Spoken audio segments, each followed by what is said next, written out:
కూతురన్నా కొడుకన్నా ఒకటే, తేడా ఏం లేదు అనడం మాటల వరకే. మనస్ఫూర్తిగా ఎంతమంది అలా భావిస్తారన్నది గ్యారంటీ లేదు.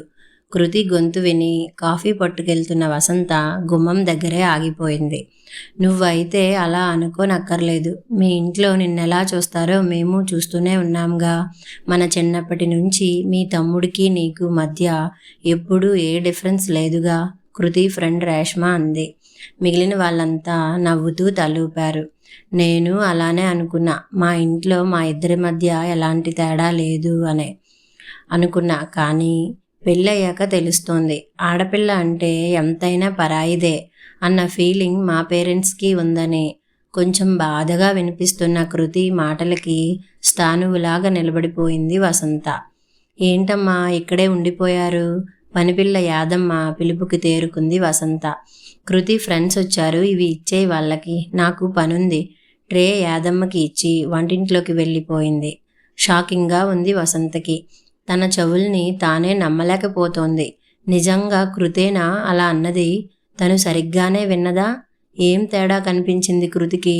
అలాంటి తేడా ఏది కృతికి అనిపించకూడదని పుట్టినప్పటి నుంచి తనని ప్రిన్సెస్ లాగే చూసుకుంటూ వచ్చాం కదా.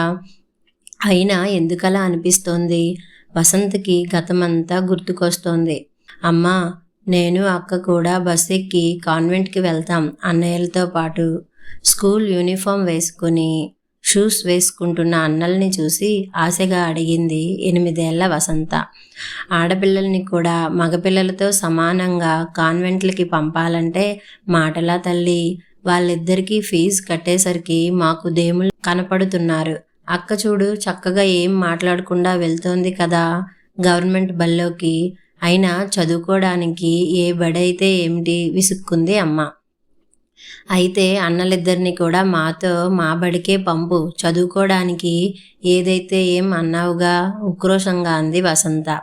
వాళ్ళతో మీకు పోలిక ఏమిటే? వాళ్ళు మగపిల్లలు, చదువుకుని ఉద్యోగాలు చెయ్యాలి. మీరేం చేస్తారు? ఉద్యోగాలు చెయ్యాలా, ఊళ్ళేలాలా? త్వరగా అన్నాలు తిని బయలుదేరండి. లలిత, కంచాలు పెట్టు, పెద్ద కూతురిని పురమాయించింది వసంత వాళ్ళమ్మ. నాకు వేడి అన్నం కావాలి, ఈ చద్దన్నం మజ్జిగ వద్దు మొరాయించింది వసంత. దీనితో పెద్ద తలనొప్పి అయిపోతుంది. అన్నిటికీ మగపిల్లలతో పోటీ. నోరు మూసుకొని తిను, లేకపోతే మానే. నేను మీ అమ్మలాగా సాగదీస్తూ కూర్చోను. లలిత, అన్నలకి వేడి అన్నం పెట్టి పెరుగు వేయి. మీ ఇద్దరూ చద్దన్నం తిని బయలుదేరండి. నాన్నమ్మ అరుపుకి కిక్కురు మనకుండా కంచం దగ్గర కూర్చుంది వసంత. అప్పుడే పెళ్ళికి ఎందుకు ఒప్పుకున్నావక్క? ఇంకా చదువే పూర్తి కాకుండా నిశ్చితార్థానికి రెడీ అవుతున్న లలితను చూస్తూ అడిగింది వసంత. మంచి సంబంధం చేసుకోమన్నారుగా, ఇంకెందుకు ఇప్పుడు ఈ ఆలోచనలు? నిర్లిప్తంగా అంది లలిత. చెప్పొచ్చుగా అక్క, ఎంత మంచి మార్కులు వచ్చాయి నీకు. అన్నయ్య ఇంటర్ తప్పినా మళ్ళీ నానా తంటాలు పడి ఇంజనీరింగ్లో చేర్చారు. నీకు చాలా మంచి మార్కులు వచ్చాయి, సీట్ వస్తుంది మంచి కాలేజీలో. గట్టిగా అడుగు, ఆవేశంగా అంటున్న 14 ఏళ్ల వసంతని జాలిగా చూసింది లలిత. పిచ్చిదానా, అడిగి లేదనిపించుకోవడం తప్ప చిన్నప్పటి నుంచి ఏదన్నా కోరుకున్నది దొరికిందా మనకి? ఆడపిల్ల అంటే బరువు, వీలైనంత ఈజీగా దించుకోవాలి అనుకుంటారు తల్లిదండ్రులు. ఆడపిల్ల పుట్టినప్పుడే పరాయిది అని ముద్ర వేసేస్తారు. చూస్తూనే ఉన్నావుగా, చిన్నప్పటి నుంచి తినే తిండి దగ్గర నుంచి మనకి అన్నయ్యలకి మధ్య తేడా. వాళ్ళ దృష్టిలో మనకి పెళ్లి చేసి పంపిస్తే ఏడాదికి ఒకసారి వచ్చిపోయే చుట్టాలం మాత్రమే మనం. అనవసరంగా గొడవ ఎందుకు? మనం పరాయి ఎలా అవుతామక్క? ఈ ఇల్లు మనది కూడా కదా. ఎలా అవుతుంది వసంత? అమ్మ వాళ్ళ దృష్టిలో మనం వేరే ఇంటి వాళ్ళం. వాళ్ళని తప్పు పట్టక్కర్లేదు, లోకరీతి ఇది. అమ్మాయి అంటేనే ఆడపిల్ల, కానీ ఇక్కడ పిల్ల కాదు అని నాన్నమ్మ ఎన్నిసార్లు అంది. నువ్వు విన్నావుగా. వాళ్ళ ఆలోచన అది. ఎందుకు గొడవ పెట్టుకుని మనం బాధపడి వాళ్ళని బాధ పెట్టడం? నేనలా ఒప్పుకోను, ఉక్రోషంగా అంటున్న వసంతను చూసి నవ్వొచ్చింది లలితకి. సరే, ఒప్పుకోకు. రేపు నీకు పెళ్ళై పిల్లలు పుట్టాక నువ్వన్నట్టే పెంచి చూపించు, సరదాగానే లలిత అన్నా. ఆ మాటలు ముద్రపడిపోయాయి వసంత మనసులో. నీకేదన్నా గిఫ్ట్ ఇవ్వాలని ఉంది, ఏమివ్వాలో తెలియట్లేదు, అందుకే నిన్నే అడిగేస్తున్నా. నీకేమివ్వమంటావు?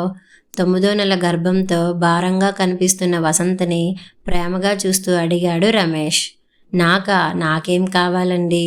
అడగకుండానే అన్నీ అమర్చే భర్త, అర్థం చేసుకునే అత్తగారిల్లు రెండూ దేవుడే ఇచ్చాడు. అయినా సడన్గా గిఫ్ట్ ఇవ్వాలనే కోరిక ఏమిటి? నవ్వుతూ అడిగింది భర్తని వసంత. నువ్వు నాకు ఎంత అమూల్యమైన గిఫ్ట్ ఇవ్వబోతున్నావు? నేనేమి ఇచ్చినా దాని ముందు తక్కువే. అయినా సరే ఏదన్నా ఇవ్వాలి అనిపిస్తుంది. ప్లీజ్ ఏం కావాలో చెప్పవా? గడ్డం పట్టుకుని బతిమాలుకున్నాడు రమేష్. అయితే నాకు మాట కావాలి, ఇస్తారా? చెప్పు, ఏం కావాలో. పుట్టేది ఎవరో తెలీదు, కానీ అమ్మాయి పుడితే తనని ఏ రకంగానూ తక్కువగా చూడనని మాటివ్వండి. తనకి అన్నిటిలో అన్ని రకాలుగా సమాన హక్కు ఉండాలి. ఎప్పుడూ తన మీద వివక్ష చూపించకూడదు. అలా అని మాట ఇవ్వండి. చెయ్యి చాపింది వసంత. ఏంటిది వసు? అసలు ఎందుకు అలా చేస్తాం? నువ్వు ప్రత్యేకించి అడిగి మాట తీసుకోవాలా? మనకి అమ్మాయి పుడితే అంతకన్నా కావాల్సింది ఏముంది? మేం ముగ్గురం మగపిల్లలమే. అన్నయ్యలిద్దరికీ మళ్ళీ మగపిల్లలే. చిరాకెత్తిపోయి ఉన్నాం. మనకి అమ్మాయి పుడితే తనే ప్రిన్సెస్ ఆఫ్ ద హౌస్. తనకే ఫస్ట్ హక్కులన్నీ. ఇందులో మాట తీసుకునేంత ఏముంది? నవ్వొచ్చింది రమేష్కి. మీకు తెలీదు మా ఇంట్లో ఎలా ఉండేదో. నేను అక్క ఎలాంటి సిచ్యుయేషన్స్ ఫేస్ చేశామో. పుట్టింటి విషయాలు బయట పెట్టుకోవడం ఇష్టం లేక నేను ఎప్పుడూ చెప్పలేదు. మా ఇంట్లో మా హోదా ఎప్పుడూ 2nd క్లాస్ సిటిజన్స్. మగపిల్లలకు కాన్వెంట్ చదువులు, హై లెవెల్ కోచింగ్లు, ఆడపిల్లలకి అత్యవసర చదువులు, వాళ్ళకి ప్రతి పండగకి బట్టలు, మాకు ఏడాదికి 3 జతలు. నా ఈ డిగ్రీ పూర్తి చేయడానికి ఇంట్లో 3వ ప్రపంచ యుద్ధం చేయాల్సి వచ్చిందంటే నమ్ముతారా మీరు? ఒకవేళ మా అమ్మ నాన్న కాస్త మెత్తపడ్డా మా నాన్నమ్మ అసలు ఊరుకునేదే కాదు. ఆడపిల్ల అంటే అక్కర్లేని ఖర్చుగా ఫీల్ అయ్యేది. అంతెందుకు, మొన్న ఈ మధ్యనే మా ఇల్లు అమ్మారు. మా ఇద్దరికి ఒక్క మాట కూడా చెప్పలేదు. నాకు అక్కకి ఎంత బాధ అనిపించిందో. చెప్పలేదేం అని అడిగితే, మా ఇల్లు మా ఇష్టం, మీకు పెళ్లి చేసి పంపేశాం, మీకేం హక్కు లేదింకా అన్నాడు అన్నయ్య. ఆస్తిలో హక్కు కోసం కాదు అడిగింది. మేము పుట్టి పెరిగిన ఇల్లు, అటాచ్మెంట్ మాకు ఉంటుందిగా. ఒకసారి చూసుకునే వాళ్ళం కదా. పెళ్ళి అయినంత మాత్రాన మీకేం సంబంధం లేదు అన్నట్టు అంటే ఎంత కష్టంగా ఉంటుంది. గాఢంగా శ్వాస తీసుకుంది వసంత. అందుకే అడుగుతున్నా, మన పిల్లలు ఎవరన్నా కానీ అందరినీ ఒకేలా చూడాలి, సమాన హక్కు ఉండాలి, సమానంగా ప్రేమించాలి. ఇదే నాకిచ్చే గిఫ్ట్. ఇస్తారు కదూ? చెయ్యి చాపింది. సమానం కాదు, నేనైతే అమ్మాయికి ఫస్ట్ ప్రిఫరెన్స్, అబ్బాయి అయితే 2nd క్లాస్ సిటిజన్. గట్టిగా నవ్వుతున్న రమేష్ని చిరుకోపంగా చూసింది వసంత. సారీ, కోపం తెచ్చుకోకు. సరే, మాట ఇస్తున్నా చూడు. మన ప్రేమ కానీ మన ఆస్తి కానీ మన పిల్లలందరికీ సమానం. వాటి మీద హక్కు సమానం. ఎక్కడ ఎలాంటి తారతమ్యం మనం చూపించం. సరేనా? చేతిలో చెయ్యి వేసి దృఢంగా చెప్పాడు రమేష్. అనుకున్నట్టే అందరి కోరిక తీరుస్తూ పుట్టిన అమ్మాయిని చూసి పొంగిపోయాడు రమేష్. అతని కుటుంబం కూడా. 2 తరాల నుంచి ఇంట్లో అమ్మాయి లేకపోవడంతో అందరికీ ముద్దే కృతి అంటే. కృతి పుట్టిన 2 ఏళ్లకి అర్జున్ పుట్టాడు. కానీ కృతికి గారాబం ఏమాత్రం తగ్గలేదు. రమేష్ ముందు అన్నట్టుగానే కూతురు తర్వాతే ఎవరన్నా ప్రిన్సెస్ లానే చూసుకున్నాడు. తను ఏం చదువుకుంటానంటే అదే, ఎక్కడ చదువుతాను అంటే అక్కడే చదివించారు. ఎన్ని మంచి సంబంధాలు వచ్చినా కూడా తన చదువు పూర్తయి పెళ్ళికి తను గ్రీన్ సిగ్నల్ ఇచ్చాకే తనకి నచ్చిన అబ్బాయినే ఇచ్చి పెళ్లి చేశారు. తదనంతరం ఆస్తిపాస్తులన్నీ 2 పిల్లలకి సమానంగా రాసి రిజిస్టర్ కూడా చేశాడు రమేష్. ఇప్పటి నుంచే ఎందుకు ఆ వీలునామా అని అందరూ అంటున్నా కూడా పట్టించుకోలేదు. తను నిర్లక్ష్యం చేయబడ్డానని కూతురు కలలో కూడా అనుకోకూడదనే ఇంత కష్టపడ్డారు. అయినా కృతికి అలా అనిపిస్తోందంటే ఎక్కడ జరిగింది తప్పు? రమేష్ వింటే అసలు తట్టుకోగలడా? కూతురు అలా ఫీల్ అవుతోందంటే తలనొప్పి వచ్చేసి రూమ్లోకి వెళ్ళి తలుపేసుకుని పడుకుండిపోయింది వసంత. అమ్మా, ఈ టైంలో పడుకున్నావేమిటి? కృతి పిలుపుకి లేచి కూర్చుంది. ఏం లేదు, తలనొప్పిగా ఉందని పడుకున్నాను. నిద్ర పట్టేసినట్టుంది.